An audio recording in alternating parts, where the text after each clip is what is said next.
This is Casa Republica in Bogota. It used to be a private club just for doctors. Now it's an amazing bar and restaurant frequented by the city's elite. We're going to show you the amazing cuisine here and talk about what life is like for the rich in Colombia.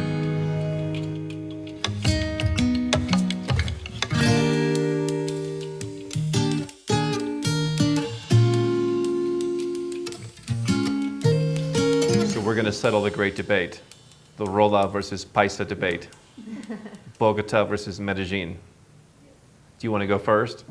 Okay, so... We're in your city. Yes. I guess what I could say is that Bogota, being the capital of Colombia, is the economic and cultural hub. So you're going to find a great international connectivity here, international schools with bilingual education, world-class fine dining, and also upper-scale real estate. So it's definitely a great place to live. I was talking to one of our friends from Ireland recently.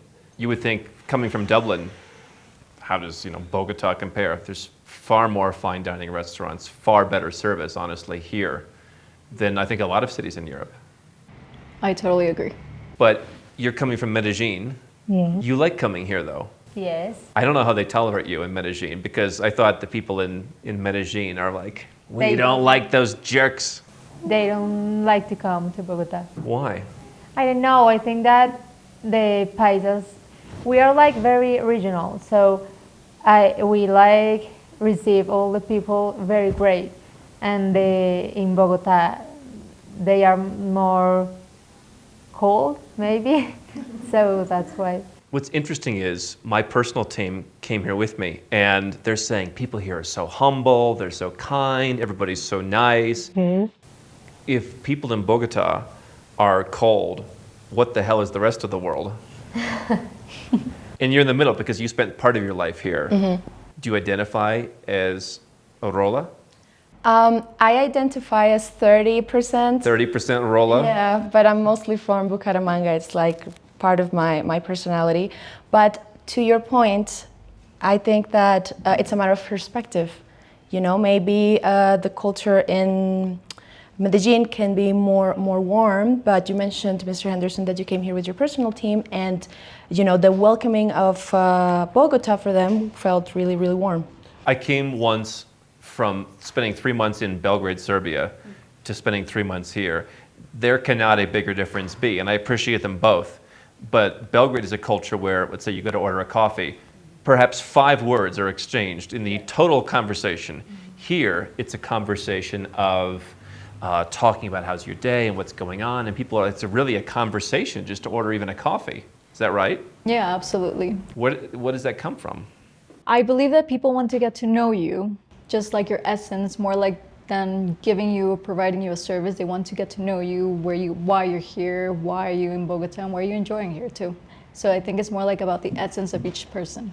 The difference is the weather. I love this weather. I love to wear flannel. This is the eternal fall. And where you're from in Medellin, it's the eternal spring. It's warmer.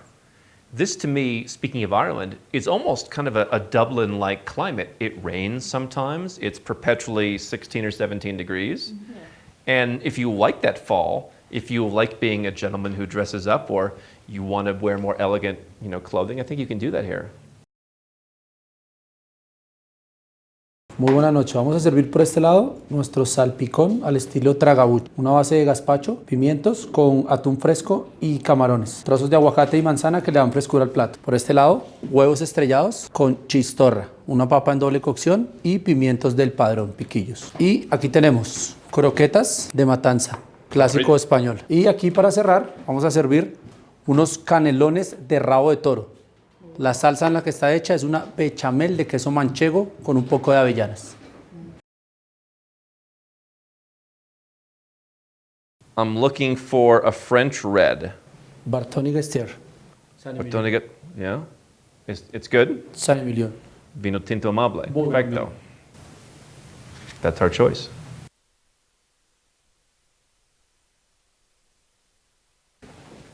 Muy amable. It's the vino tinto amable. I believe that Bogota has really internationalized its cuisine so much that you really don't see one type of cuisine thriving per se. You can even go to a Greek restaurant, Aegean restaurant, you can go to Turkish restaurant, you can go Italian, There's French. Vietnamese down the street. Exactly. And they're really beautiful restaurants, everything offering like their own little experience. So I've always felt like Italian food is one of the big ones here. it's People one love of the Italian, is that right? Yeah. I mean, I think we're just, we like the taste of pizza and pasta, like in general. Of course, Italian cuisine is so much more like complex and vast, but with that concept, we always like choose to go to Italian restaurants. Yeah. Peruvian food, one of the best. No, Amazing. Yeah. And Colombian food. Yeah. Yeah. I remember I went to this great, not luxury, but great soup restaurant for the ajiaco, and they have other soups. Sopes de mamas y postres de las abuelas. Oh, classic. And they had on the menu, they had the website address, sopes de mamas y postres de los abuelos.com.co. It just rolls off the tongue. Salud a Colombia.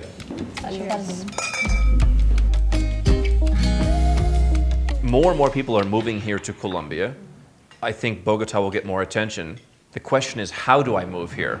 Well, as an investor, you can choose between three different types of investments. You have company investment, real estate, and corporate bonds or stocks. You can also get a pensioner residence, or you can come to get a job and also get a residence. So I can get a job, and if I'm retired, there's a way for me to move here. But if I'm someone like myself, I can make an investment in stocks, for example, in the Colombian stock market, Yeah. and they'll give me a residence permit. Yeah, you can get a residence. Or my new property down the street, I can use that to get a residence permit. Yeah, you can get a migrant visa, which is equivalent to a temporary residence. And so years ago when I came here, I got a permanent residence permit Yeah. by buying property. That's no longer possible. No. You have to actually come and spend some time here, and then you get the permanent residence. Yeah, 5 years. So it's getting harder and harder, as it is in many places in the world, to move there. But there are options for investors. Of course. And do you have to live here if you get a residence permit? When you are a resident, you should visit at least one time, like every 6 months, so that only that way your residence doesn't get canceled, but it's not so tight, like you have to spend a lot of time. Like if you get a green card in the US, they expect you to live there 9 or 10 months a year. No, you can visit just twice and you can continue being a resident. But I'm not going to get permanent residence by doing that. Actually, yeah. I mean, if you continue keeping that migrant visa for a total period of 5 years, you can qualify for permanent. So when I came here, it was you have to invest 650 million Colombian pesos, and you get an instant permanent residence permit, and you need to come. There was a little bit of a dispute. Most people said 1 day every 2 years, which is like nothing. And some people said 1 day every 1 year, and I just thought, well, why not do that? Why not come once a year and spend more than a day and enjoy your property? Of course. But it's just gotten harder. In terms of physical presence, when you are a permanent resident, of course, it's lighter in terms of how much time you have to spend. But if you want to, take the next step and apply for naturalization, then yeah, physical presence would be highly taken into account. What do you think about having a Colombian passport these days? It seems like it's gotten a lot better. Yeah, I believe like my Colombian passport has never let me down. You have visa-free access to many countries, and you're welcomed. And if you plan it properly, it doesn't necessarily have to come with a high tax burden, because maybe that's one thing that many people worry about. But I believe Colombia as a hub for Latin America is one of the best options. Back in the days, you were asked as Colombian, you were required a visa. Nowadays, you can freely go into many parts of European Union without a visa. You lost visa-free travel to the UK. Yes. Yeah, I mean, it was like reciprocal, and then he was Yeah. like, okay, then they also cannot come here, but who's really being like let down the most? I feel like people like Medellin nowadays more, like foreigners, especially because weather-wise, and yeah. I never made a decision on where to live based on weather. I don't understand it. I grew up in Ohio, in the US, for the first 18 years of my life. And when I graduated, my parents were like, finally we can move to the Southwest where it's hot. And I got there, I'm like, what a vapid life to move somewhere for just the weather. I mean, people say to go somewhere looking for lower taxes, or to go somewhere looking for dating culture, that's vapid. That seems pretty reasonable to me. Yeah. Just go where you want and put on a jacket if you have to.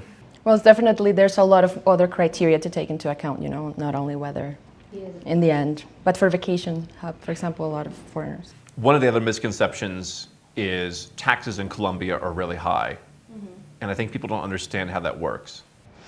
I mean, there's a really big misconception that, you know, even if you're only a resident, you become a tax resident, then you're taxed on worldwide income. We do have the wealth tax, which is unfortunate for us. You know, it's one of the highest. But, you know, there's a very, very big difference, and there's still a way that you can optimize in taxation. For example, when you're a resident, you only have the 183 days test. So if you spend less time than that, you're only taxed on your territorial assets and income, right? And then yeah, and then once you become a citizen, those tiers of tests become a lot longer, and they see where's your center of your interest, where are your assets located. So technically, you can be a citizen, but not a tax resident. But the tests, you know, are quite harder to pass. So to become a citizen, you have to pass a test in Spanish. There's also an oral exam. You don't just take a written exam in some countries. But the other challenge to that is when you become a citizen, yeah, there's more tax tests. They're more likely to drag you into the tax system. Yeah, but if you plan it properly, it can definitely continue to be territorial. Tell me how the wealth tax works. I just bought a new apartment here, and I will admit, like, that's part of the decision. I could have invested more, and it's not even that the wealth tax I don't think is such a high amount. I have enough forms to fill out.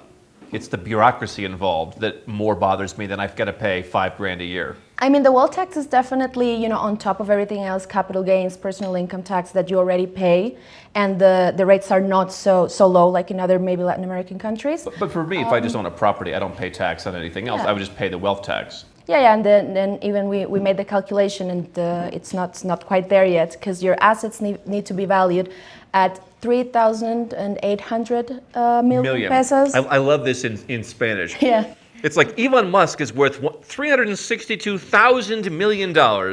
Yeah, it's a difference, but like So 4 billion. 4 billion Yeah.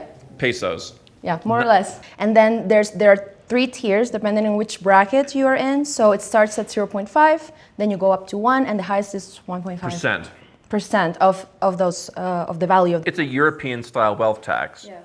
And the rates aren't much worse. Yeah, I mean, you're totally right. Colombia can be a great pied-à-terre because they will not tax your foreign income if you don't spend the majority of your time here. Perfect. Por este lado servimos un arroz cremoso de gambas. Una base, un sucre de mariscos muy contundente que preparamos. Gambas parrilladas y terminamos con un poco de stracciatella. Esta es nuestra pesca del día. Tenemos un filete fresco de corvina sobre lentejas pardinas, espárragos, tomate cherry, y la base es un curry que hacemos de la casa. Y ahí terminamos con uno de los platos insignia de la casa, es el cochinillo, la terrina. 12 horas de cocción, jugo de vino, jugos de su propia carne, y terminamos con un cremoso dulce de zapallo y manzanas encurtidas. What I love most about Bogota is you can go anywhere in the world. It's super well connected through Turkish Airlines. You can go all the way to Asia with one stop. You're well connected with North America, South America. To me, this is a great gateway to go really anywhere in the world. And El Dorado Airport is expanding. Yeah. Is it? Yeah, it's under construction right now, so we're expanding more and more routes. We have a direct route to the UAE. There's a new Bogota-Dubai flight in Emirates. Yeah. Qatar also flies here. I'm a Turkish guy, but yeah, I guess if I want to go back to Malaysia, I can do that through any of those in one stop. And they like to do these fifth freedom routes, I think. Like on Turkish, it flies through Panama, and then you sit on the ground. Like I was in Buenos Aires, every flight goes through Sao Paulo. I actually flew Sao Paulo to Buenos Aires on Ethiopian Airlines, because they fly from Addis Ababa to Sao Paulo, and then you could just continue on to Buenos Aires. And I think that they're doing that here, like Emirates and Qatar probably stop somewhere else. I believe they're direct. Yeah, They don't do any other stops. It's a direct flight. But Really? some of them stop in somewhere in Europe, Panama, but now we have the direct. Really? Yeah. Yeah. And if you want help moving to a country like Colombia or anywhere else in the world, and if you want help lowering your taxes, the sponsor of this episode is the company that I founded. It's Nomad Capitalist. Natalia and Laura have worked there, and the team knows how to help you legally reduce your taxes and find the best place in the world for you. If you want help, go to nomadcapitalist.com/apply.